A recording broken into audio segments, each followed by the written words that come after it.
Good evening, it's 7:05. I'll call the meeting to order of the regular meeting of the Planning Commission for February 26, 2013.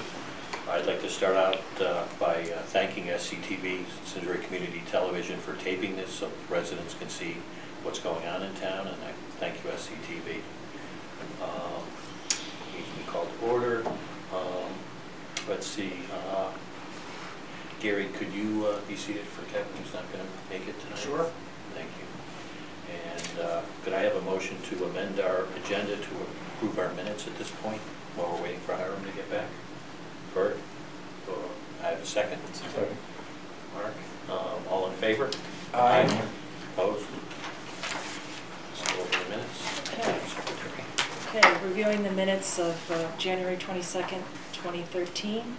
Do we have any changes on page 1?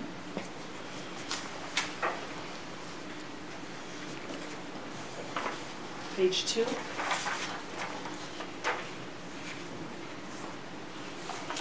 Page 3? And page 4. Hearing no changes, if I could have a motion to approve the Planning Commission minutes for January 22nd, 2013. So moved. Second? Second. All in favor? Aye. I'm going to abstain for the record because I was not here. Thank you. Thank you, teacher. Welcome. Hiram, we amended our agenda to take care of our minutes because will Rich be joining us shortly? We should be, I just called him and he said he's on his way. Okay.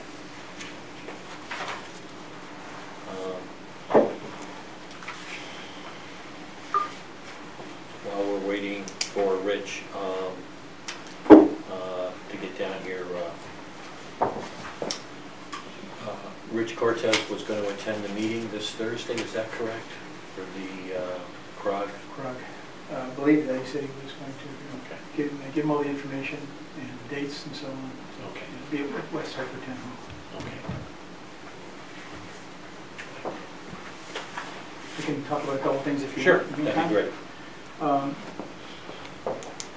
One of the things that we're doing is, you know that the Design Review Board just recently adopted their design guidelines, so I just want to let you know that they're on town website and available for your review.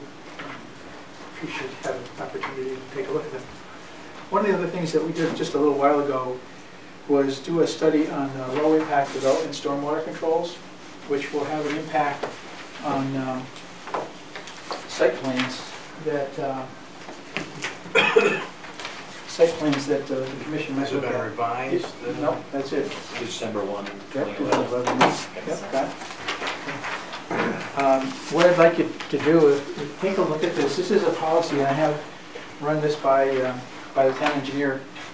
It's a policy that sort of brings a little bit closer, doesn't bring it into regulation yet, but brings it a little closer into consideration. So each site plan that we get, whether it's a subdivision or an individual site plan, would allow the applicant, or require, in fact, the applicant take a look at the low impact development guidelines, just as part of their site design process. We had a site plan earlier this evening that was just an expansion of a parking lot. And we first saw that was for St. Catherine's. And sort of out of the blue, they said, well, we should take a look and apply the low impact development stormwater guidelines. And so they took a look at those and they made changes to the plan to incorporate some of those stormwater design guidelines. Hiram, how is that requirement conveyed to the applicant? Well, right now, this is what I'm trying to do now, Bill. Instead of making a regulation out of it, which I'd like to do ultimately, is to just make it a policy. Conservation Commission, for example, agreed to adopt this policy at their last meeting. Monday night, I'm going to ask the Zoning Commission the same thing. Earlier this evening, I asked the Design Review Board to do the same thing. And I'd like you to take a look at it. I don't expect you to vote on it tonight, obviously. So what would happen is we incorporate this as a policy that's part of the information that we discuss with the applicant whenever they come in. If that policy is acceptable to the commissions, then what we'd like to start to do is make it into an actual regulation, incorporate it into the regulations by specific reference. Now, I think our regulations talk a little bit about low impact development right now, but I'd like to bring this specific document into sharper focus, and by incorporating this policy into the things that the applicants get when they come in, that would be a big help to us as staff. So we'd say that the commissions, whether it's a planning commission, zoning commission, or conservation, would all like to take a look at this. So there's also a question too as to whether the guidelines apply only to the town center or to the rest of town. There's no question that they apply in the town center. What we'd like to do ultimately is get them to apply throughout the rest of town as well, so that those design guidelines for stormwater especially are looked at every time there's a subdivision or any other kind of significant site disturbance. So there are no low-impact development guidelines at the moment? There are. There are guidelines? There are. Rather than they're guidelines and not a regulation, so ultimately what we're trying to do is just by small steps is to get these incorporated into the regulations without getting anyone terribly upset at the beginning. So if we make it a policy and that begins to work well, then ultimately I'm hoping that perhaps by the end of the year we can get those actually made into regulations and incorporated into the various regulations. One of the other projects that I'm working on, and so working on my presentation for the budget presentation on Thursday night, is sort of revising all the, now that we've done the subdivision regulations, and I think they're in pretty decent shape, is to do the same thing with the zoning regulations, to get them into sort of one particular sort of shape that all looks coherent, and adopting this stormwater guideline as part of the zoning regulations as well, I think will be a big help. So that's what we hope to do. That's a big job. I think I was just mentioning to the design review board, the other day I did a quick tally of the things that we're working on, just myself in our office, not any of the other staff.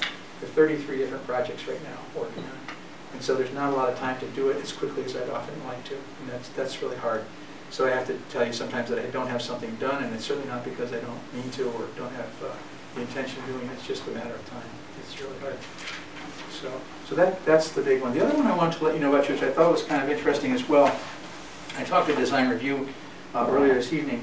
The Design Review Board, as you might imagine, is concerned about signs all the time. It's a big thing for them. I mean, signs are what people see. They're what catch your attention as you're going through town, and hopefully they're positive visions that people see. And so one of the things that we're doing is revising the sign regulations as one of the major parts of the zoning regulations as well.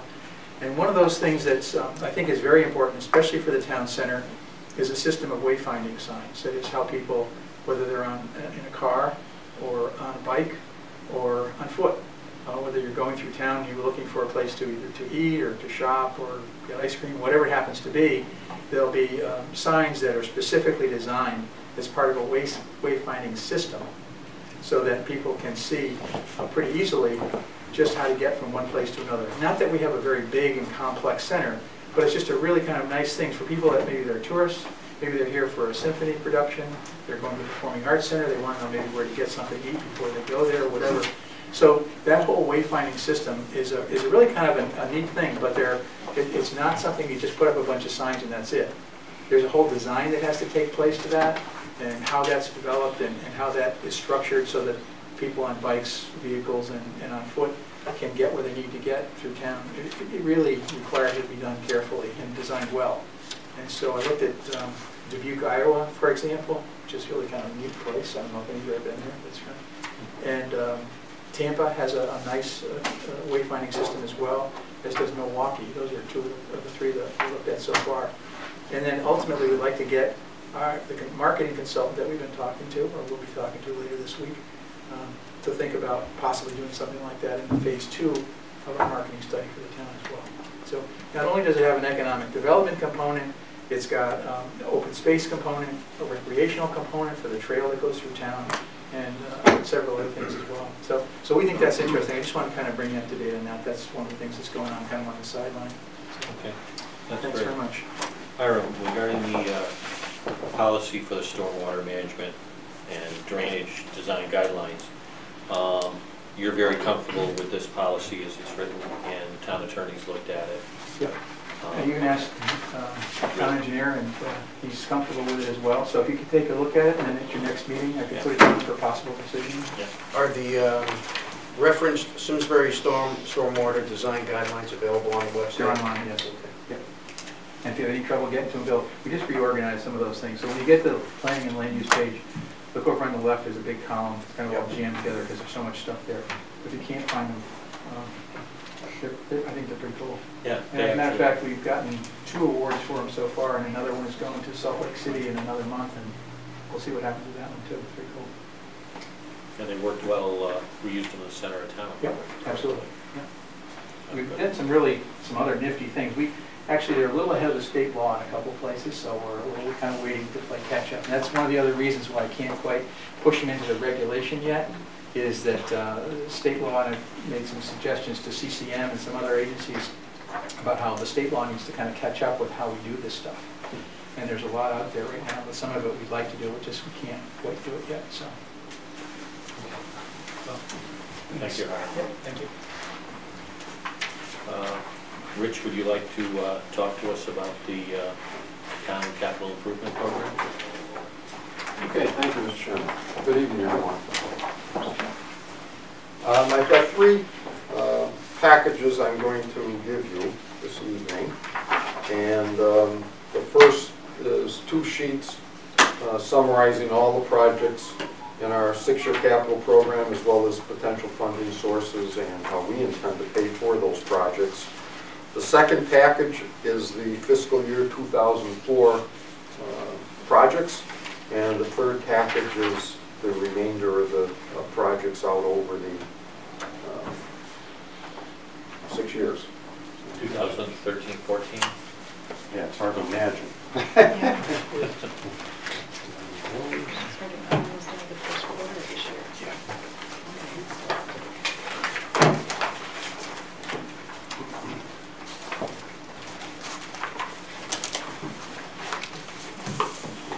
Well, I think I gave you mine.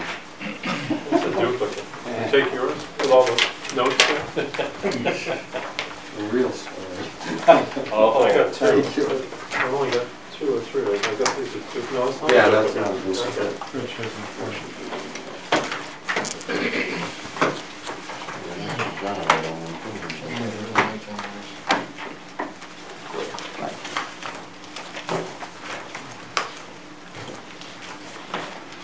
Just as a way of background, the 6-year program is actually mandated to be done by the state. And in Simsbury, we allocate the project costs either out to bonding or to general fund, which is normally transferred from reserves, or special funds. We do have a number of special funds and grant opportunities in Simsbury, and depending on the appropriateness and the eligibility of the projects, we do allocate payments from those sources, and those are identified under source of funds. You'll either see bonds, you sometimes see a /F, which is state grants, general fund, special revenue funds, sewer use funds. Those are all explained on the second page. We also have identified the grant and other funding sources. Most of those are secure. We already have secured them. There are a couple that are pending. Usually in the case of pending grants, we would not proceed with the project until we have confirmation that the grant will be given to us. And the same thing is done on the Board of Ed side, where they've identified bonding or state funding. And in the case of the state funds, show those amounts. In the case of schools, usually the state funding under the current formula is around 30%. And normally that state funding only applies to capital expansion projects. It will not pay for boiler replacements, window replacements, things of that nature. We'll pay 30% on roof replacements though. The first large packet I gave you starts off with this little generator. Those are the projects I will primarily speak to this evening, the fiscal year 2014 element. If you have questions on the years out, I'd be glad to answer those also. We developed the capital project by collecting project input and explanations from all the various department directors and managers. It's interesting that one of my tasks is to make sure they really think out there in 2019, which is harder than you think. Everybody does really well in those next 2 years, and it's like, hey folks, aren't you going to do anything for the next 6? And they did a good job this year in really looking ahead and identifying their needs. There are a number of projects in our list this year that have been carried over from last year because of restrictions on funding at that point. The main restriction on our funding, of course, is the 7% guideline, in which we try to keep our interest and principal payment on debt not to exceed 7% of our general fund budget. So that is a very major guideline. If you're really, kind of one of these budget wonks here that really want to get into this, as you probably know, the numbers that we approve for a given project and the bonds we sell per year do not match, because we have to follow two guidelines. One, the 7% guideline, and two, we can't do something called arbitrage. So let's say, we're going to do this, Simsbury Golf expansion project. Let's bond it right now. If that money ends up sitting there for more than 2 years, the federal treasury could say, hey, guess what? They're not tax-free anymore. And our bondholders would want us to pay their tax bill for them. So not only do we have to be careful not to exceed expenditures and limits, we also have to make sure we don't bond in advance. So what we generally do, a school project being a good example, school projects have to be approved a year in advance. The state will no longer fund a project unless it has local approval. So we're going to get our local approval, then we start our whole school facility unit process with the state to get reimbursement. They do, in fact, pay us as we go with fund transfers. At one time, municipalities had to bond the full amount and then get reimbursed someday. But they reimburse us as we go. Therefore, we will only sell bonds based on the difference between our cost and their reimbursement, and we'll sell those bonds over time. If you look at a project like Simsbury High School, if you look at the whole approval process, the whole build-out project, you're actually bonding in increments over nearly 4 years. So if you get it at 7%, we're really looking at principal and interest payments, not project amount. And that's how we make that work. So I'll get started on this first year's project. This is actually a holdover from last year, emergency generator and circuitry improvement for the police and public schools. Last year, because of the short-term internal use of our reserve funds to pay for Storm Alfred, our Halloween snowstorm, we did not have enough money to fund this in full. So this year, with the money back from FEMA, we will transfer from reserves $168,000 to finish this project. Basically, one of the things we learned during Storm Alfred is you always figure your generator's going to run for an emergency, and it runs for 2 days, done. Well, we learned they might have to run 15 days. We soon learned that generators don't like to run for 15 days without being taken down for major service. So what we are doing is either having smaller standby generators to run the crucial components of a building, such as this place where our main generator out back runs the whole place. We would have a generator just big enough to run our emergency operations center and our police dispatch. And, we would either do that through having a second generator out here with the proper switching, or we would have a permanent plug-in, so we could bring a portable generator around and plug it in. Right now, we're probably leaning towards that portable generator because if you look at this description, we're looking at doing the same thing at in the library, so if it was during the winter, we could fire their heating plant up and keep things from freezing up on it. We're also looking at Terriffill School as a second emergency shelter. One of the things we learned during Hurricane Irene is that Terriffill really got isolated from our main shelter because the river flooded on 3 potential routes. So that involves both a study at that school to see if we can accommodate emergency or standby showers, bathrooms, as well as a generator. And that's a $168,000 project. We would expect to pay that out of general fund reserves. Our next major project is something you folks have been involved in, which is the center area charrette infrastructure improvements. This would cover a number of the items that were identified in the Simsbury Center area charrette study, such as sidewalk improvements, lighting, landscaping, parking. One of the major parking components would be a deck behind the Eno building to support either the businesses and or senior community center. We also have a couple grants linked in with this program, one in particular for that parking deck.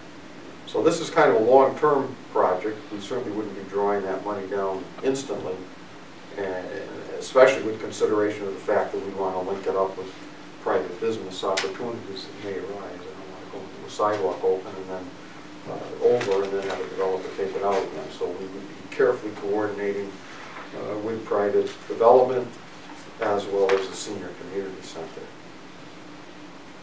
One of the costs you do see on there is annualized costs. Those annualized costs are out over a 25 to 30 year period. So early on it would not be costing us that much for maintenance, but in the out years it would. And the next item is our senior community center. Over the past 12 to 18 months, the Public Building Committee has been carrying out a study to analyze the demographics in the area and what might be expected in terms of use, the programs that are offered and might want to be offered, and the number of square feet that would be required, as well as looking at a location. Going into the study, the primary focus was on the Eno building through renovation and expansion, and this, as well as looking at some alternate sites. As we got into the study, we actually ended up looking at about 12 other sites in the community.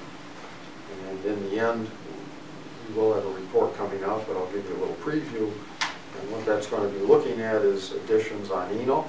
The big challenge at Eno is to get the parking increased. Secondly, to put a whole new building up at the intersection of Stratton and Bushy Hill Road on town-owned property. Obviously, that takes away the whole synergy and compatibility with having that facility in the center of town. And thirdly, is kind of an offshoot, a new facility could be added on to the Performing Arts Center. The Public Building Committee was not charged with looking at that in detail, but it is a possibility. And that obviously has the advantage of being in the center. It could also be very exciting that it would share facilities with the Performing Arts Center for things such as the green room, multi-use program rooms. It would give the seniors a covered outdoor space under the stage, as well as kind of a formal outdoor space between the stone wall and the stage. So that's kind of interesting, and that's something the Board of Selectmen will be looking at. In order to further this rather complex project in terms of design and final sizing, is that we really do need to go forward and take the design to what I call 60% design development. It doesn't give you a bid document, but it gives you very accurate plans, identifies any issues and opportunities, and it gives you a very firm cost estimate. So for this year, we're looking for $204,000 for that design. And then right now, we've programmed the actual construction out in fiscal year 2016. That number you see at 2016 does not include the parking deck.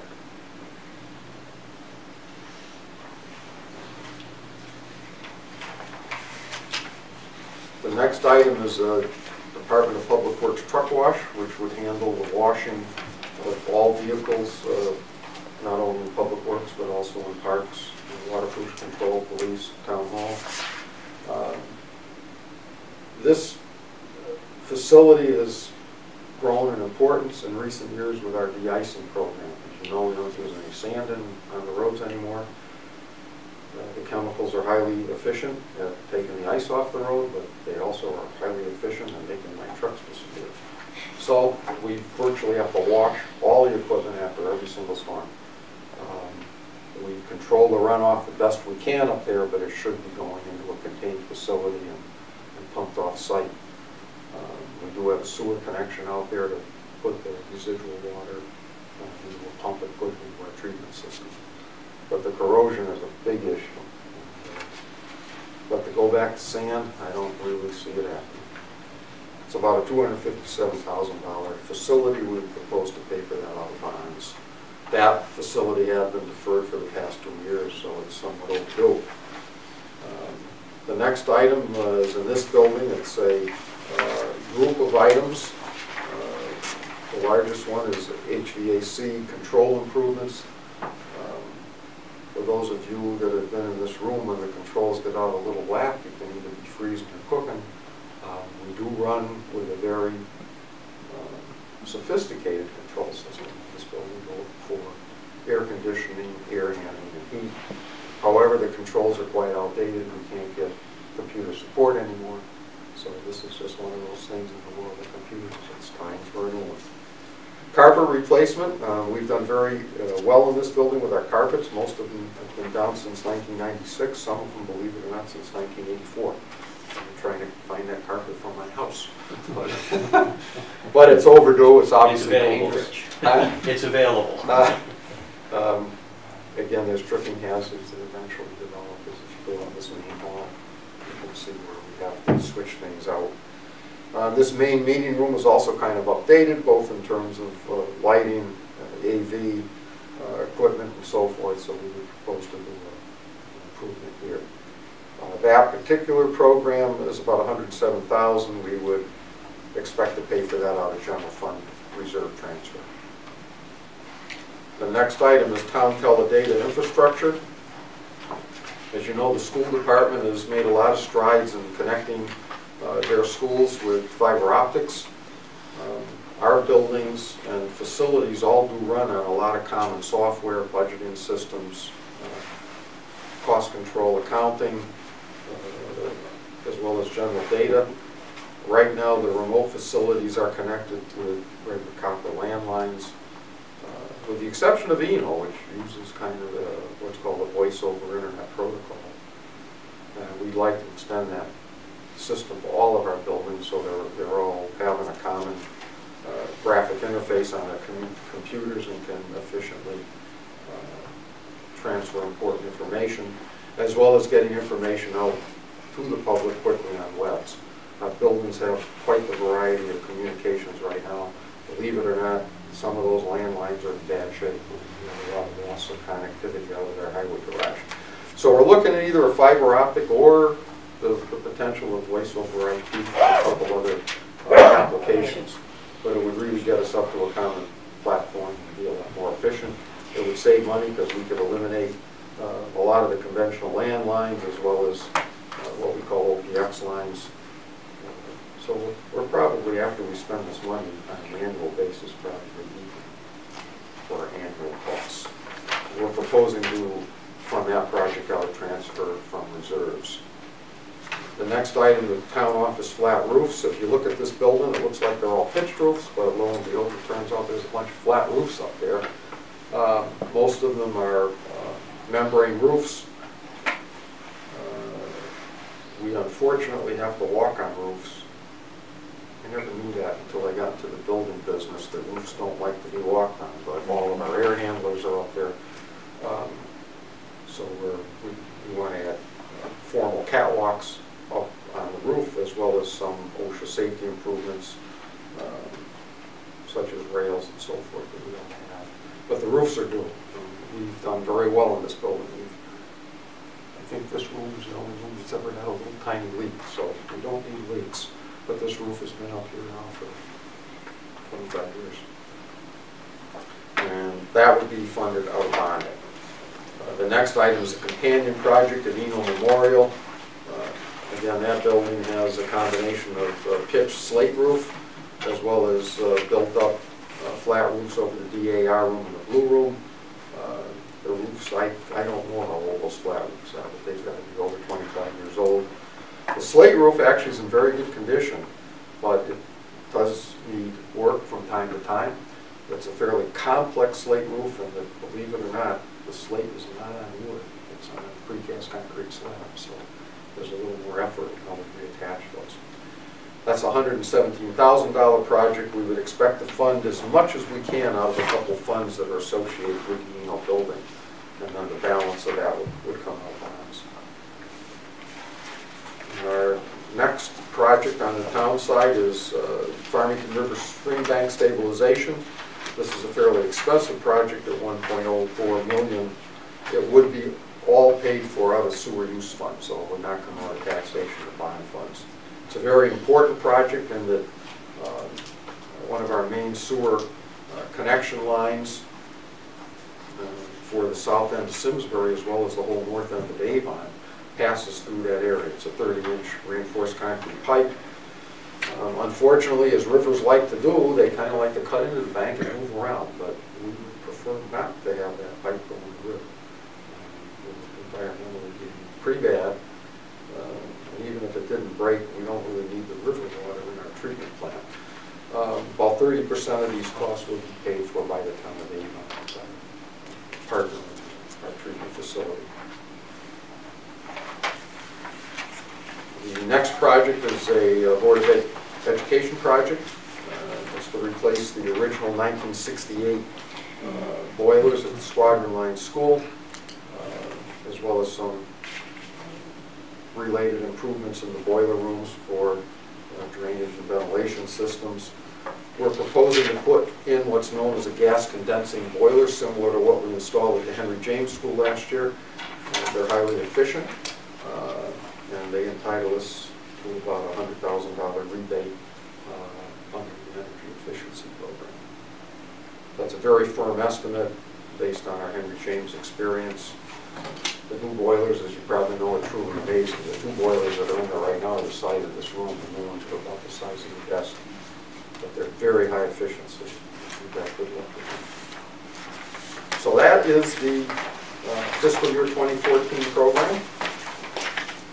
If you'd like to look ahead at any of the future years, I'd be pleased to explain any of those projects to you.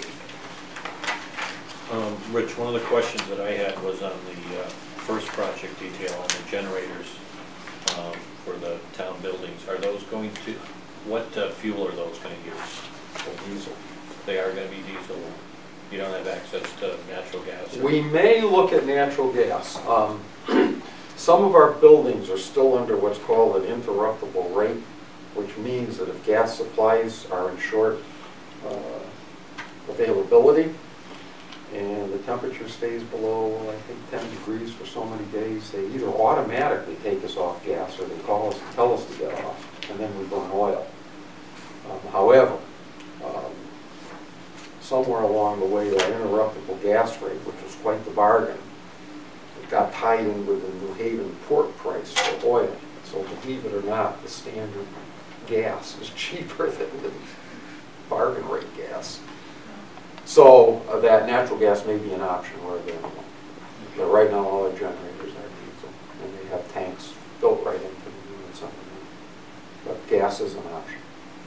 Well, I like your idea about having a portable unit to shuttle around, because you don't necessarily need to heat the whole building up to 70 degrees, but if you keep everything from freezing and move that generator around and pull one down, is a smart one.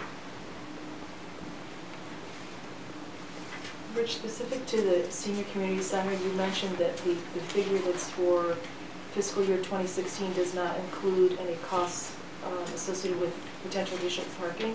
Do you have any idea of what that cost would be added to that figure? Let me look at this real quick. I should know.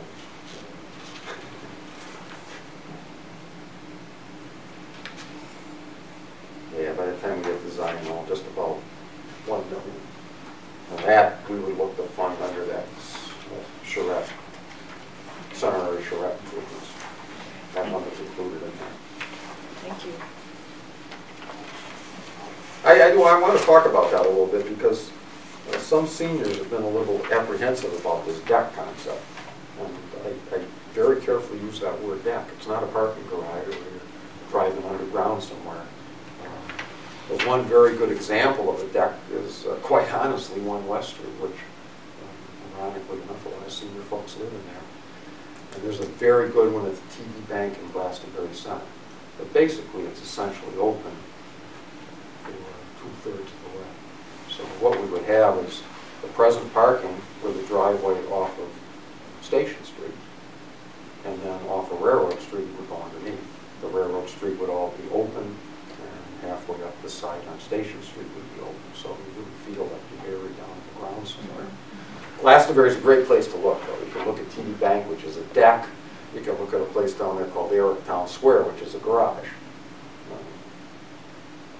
I assume similar to folks in Simsbury, Glastonbury folk are afraid to drive down. But a deck is a whole different world of garage. Now, if the town were to build the senior center or community center at the Performing Arts Center, which personally, from what I've heard, sounds like really an intriguing idea, would they still do the deck at Eno? There is a lot of interest in the business community to still have that deck there. So I would say that if the grant came through, that deck would still happen. There is going to take some cooperation, because ideally we'd like to link in some adjacent properties. Well, the topography of that area lends itself. It is to ideal. that. And, you know, I think one of the problems, I mean, the other reason, if you think about it quick, it doesn't make good sense right this second, because you've got all the parking on the Iron Horse Boulevard lots. But there's, in the center, charrette indicated the desirability to develop some of that land, so we definitely have to replace that parking, and the charrette did identify several structures, actually.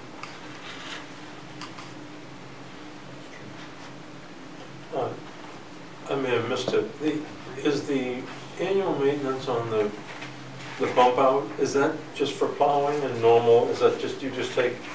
The annualized maintenance, that doesn't include, you know, routine maintenance like that. That's for resurfacing areas, replacing bricks, trimming Just trees. an amortization or something? Yeah, I kind of took the whole period and just annualized it out. The second question, forgetting if the senior center and the performing arts center combine, if they don't, looking at the first section of the culture, parks and recreation on the draft form subject change, this means that nothing really is anticipated for the phases 2 and 3 in the performing arts center until at least after 2019.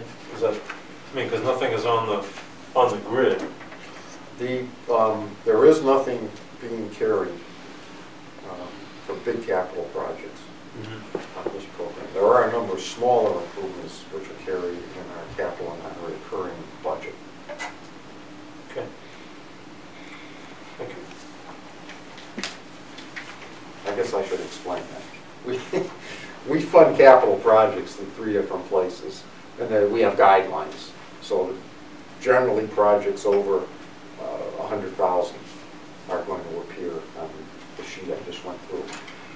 Projects around the 100,000 and that are one-shot occurrences appear in what's called capital and non-recurring. And that fund is like an internal loan account. So there's a set aside from our general fund every year, and then the departments pay back that amount. So it's a self-sustaining fund. Projects of a smaller nature, and with some judgment calls. I mean, again, around 100,000. Some of those are taken from our general fund. If they're down around 50,000 or less, they actually go in the annual budget. For those I identified tonight, they will be done for transfers from reserves. Our reserves are something like $7 million. So a lot of that's a judgment call.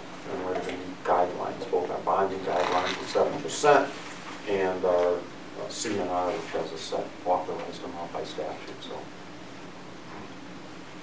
we use a variety of sources. Sewer use fund is all self-sustaining from the users. Simsbury Farms, golf, pools, rink, they're self-sustaining in terms of smaller projects. Bigger projects, they're not. Bigger projects are paid out of general fund.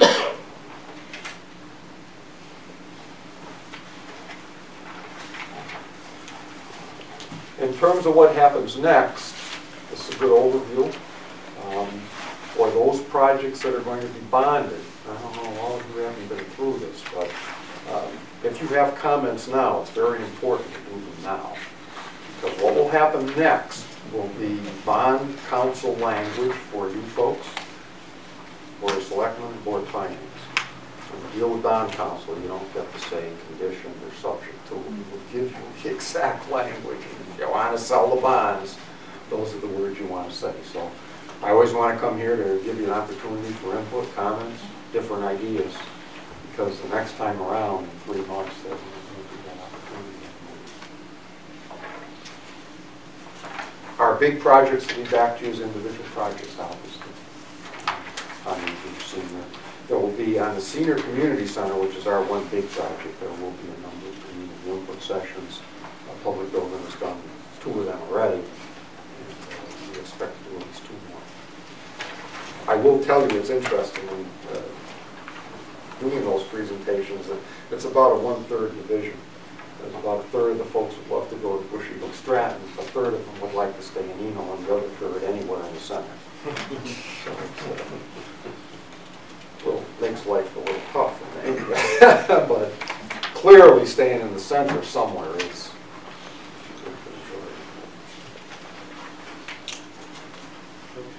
Well, thank you, Rich. Commission members have any questions, thoughts? My understanding, Hiram, is that this is part of our 8-24 responsibility, and we need to, for lack of a better term, approve this. I think what, just getting this tonight, what I would suggest is that I'll put it on your next agenda for you. Take a look at it in the meantime. Any questions you have, either shoot it to Rich or shoot me a copy and I'll get them to Rich or whatever. Put it on your next agenda for action if you're going to do that. And then as Rich says, then the final time in a few months from now will be a very specific language that really won't allow much latitude. But in the meantime, between now and your next meeting, I want you to take a look at it and see if you have any other questions you want answered. Okay, I think that's good advice. And actually, what I'll ask everybody to do is, if you have any questions, to send them to Hiram, and then he can get them to Rich and follow through on that. But I thank you for your detailed watch. Appreciate it.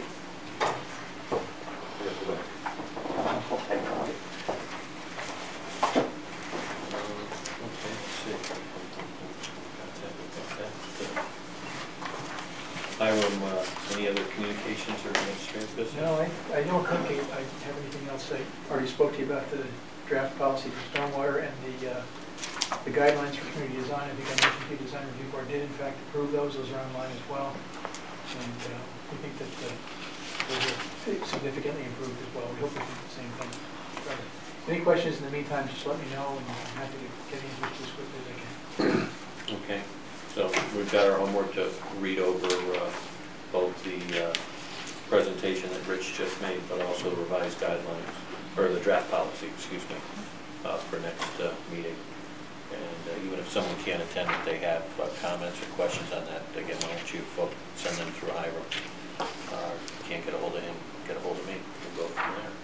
The other thing I want to mention, because Thursday night at 6 at the library, small program room in the library, I have the budget presentation for the Land Use Commissions.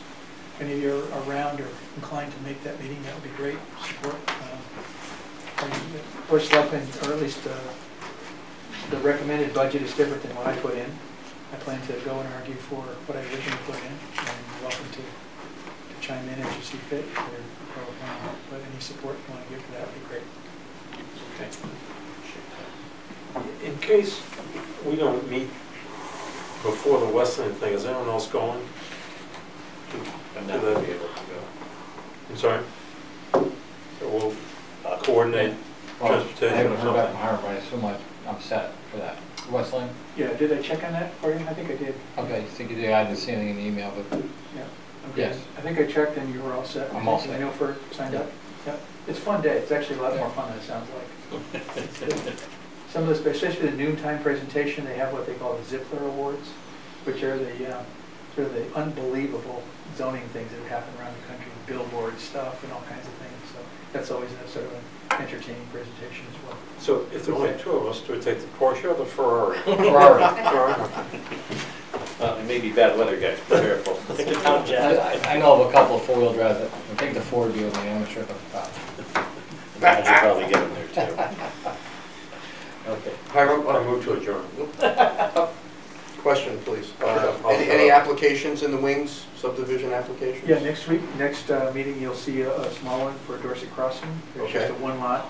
There's no change in the actual outside boundaries, but there's 1 lot that they have to divide from the rest because it's going to be re-aggregated with some other land to go with another development. So the apartments, I don't know if you remember, in sort of the center of that area, there was some apartments. That's supposed to be coming in fairly soon as a site plan, but you'll see the subdivision part of that next meeting. That's just a one-lot subdivision. So that's a re-subdivision? It is, so hearings will be set for that. I think that's it. Any conclusion to the land swap at that location? You know, interestingly enough, it's actually agonizingly slow, but it's proceeding along pretty much the same lines we talked about. This was a slam dunk from the beginning. Well, You know, this is one of those slam dunks that where you hit the rim and it bounces about 50 feet. yeah. Because DOT has been an interesting, there was a clause in the original thing that said it reverts back to them. So we had to go, and actually Mary, Rich Sawitzki and I, Bob Crescenzo, met with DOT and talked to them about what we're trying to do. And so we actually got the Dorset Crossing people, I don't know if you remember or not, but they had that one section Tony loves to call the baseball field, where we had another building on that part. We actually got them to move that building off that parcel, so we can use the parcel for parking, but no building. And that will actually meet with DOT approval, so we're in the process of getting that finalized. So it's in the same exact shape as when you saw it, it's just taken a little bit longer to engineer. And the improvements to the substation are proceeding. Northeast Utilities sent their report, their progress report in this week, actually. Are they the ones making the piles of dirt? They are. And the road is being constructed at the same time, so it's probably a combination of both of those things, actually. So the road is being constructed out to where the special needs housing is going to be. The roundabout will be constructed. They'll have access ways into the substation, which DOT, Northeast Utilities wanted as well. So little by little it's getting there. So I think in the spring it'll start to look more active. Just a progress report, quick update if you want on the Big Y. Big Y is going to DOT to get their state traffic commission permit. Actually, Rich and I have to go on Friday to talk to the DOT about the local part of that whole thing, and we'll know probably shortly thereafter. And if they get their STC permit, then they'll probably break ground in the spring, we're hoping. So that's what that is. I think that's it. Thank you. A couple other things that are significant that are cooking. I can't quite talk about them publicly yet, but things are looking very good for the town center next year as well. Great. Any other questions? I'll try again. I want to adjourn. We have a motion, do we have a second? Second. Second. All in favor? Aye. Opposed? Abstention? We didn't make your record, guys, I'm sorry. A lot of good information. Absolutely. Funding for Simsbury Community Television is provided in part by contributions from viewers like you. Thank you.